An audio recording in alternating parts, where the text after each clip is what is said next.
नमस्कार। B part third Hindi साहित्य की इस आवासीय कक्षा में आप सबका स्वागत है। हम मुक्तिबोध पढ़ रहे हैं। मुक्तिबोध की कविता हमने पिछले जो लेक्चर में या पिछली कक्षा में जो आपने पढ़ी वो थी जन जन का चेहरा एक। जैसा कि मैंने आपको बताया था कि यह कविता उनके आरंभिक काल की कविता थी, जहाँ पर उन्होंने अपनी कविता लेखन शुरू ही किया था। तो बहुत ही साधारण और बहुत ही सुगम भाव और भाषा शैली दोनों ही प्रसंग में थी। यहाँ से जितनी भी कविताएं आपके पाठ्यक्रम में हैं, मुक्तिबोध की ही कविता, उसके बाद धूमेल, फिर दुष्यंत कुमार, यहाँ से एक अलग काव्यधारा आपको या कहें कि एक अलग प्रकार का भाव और एक अलग ही प्रकार की कविता की रचना जो है वो देखने मिलेगी। मतलब कविता में एक अलग प्रकार का भाव जो कि अब तक साहित्य में हमें नहीं देखने मिलता था, वो कुछ हमें ऐसा देखने को मिलेगा और इसीलिए इसे नई कविता कहा है। नई कविता जो कि वास्तविकता की बात करती है।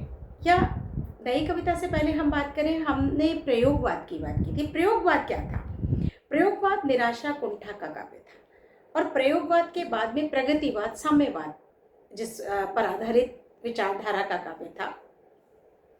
तो कविता ने किस तरह से अपने विषय को बदला या अपनी विषय वस्तु को या कविता की आत्मा कैसे बदलती गई हिंदी साहित्य में, ये हम इन आने वाली कविताओं में देखेंगे या पढ़ेंगे। मुक्तिबोध ने तार सप्तक, जो कि अज्ञे ने हम कहें प्रगतिवाद या मतलब अज्ञे का जो तार सप्तक था, उसमें कुछ ऐसे प्रतिनिधि कवियों की कविताएं थी जो कि एक नवाचार हिंदी में या हिंदी काव्य में एक नवीनता का संचार कर रहे थे। आप जब मुक्तिबोध को पढ़ते हैं, आप जब धूमिल को पढ़ते हैं या आप जब दुष्यंत कुमार को पढ़ते हैं, तो वो आपको जमीन से जुड़ी हुई कविता प्रतीत होती है। माने वास्तव में आम जन जो सोच रहा है या मानव जो सोच रहा है, उसके यथार्थ का चित्रण कराती है। ऐसा नहीं है कि पहले काव्य में ऐसा नहीं था, काव्य में ऐसा पहले भी था, लेकिन पहले आदर्श की बातें की जाती थी। हमें क्या करना चाहिए जैसी चीज़ पर ज़्यादा जोर था।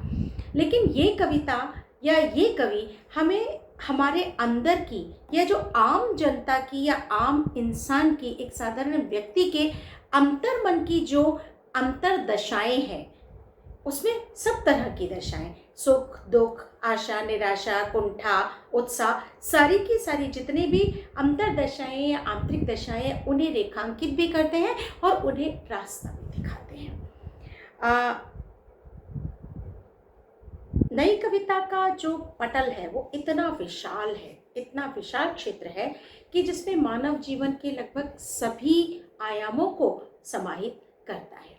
तो अब आने वाले जितनी भी कविताएं हम पढ़ेंगे, उन्हें हम एक अलग दृष्टिकोण से देखेंगे। उनमें हम एक आम इंसान की या स्वतंत्र भारत का जो आम जन था, उसकी क्या छवि थी, या वो किस मानसिक अवस्था में था, या वो उसे किस तरह के प्रेरणा की ज़रूरत थी, या वो किस तरह से अपने आप को पहचान सकता था, ये काम इन कविताओं ने किया है।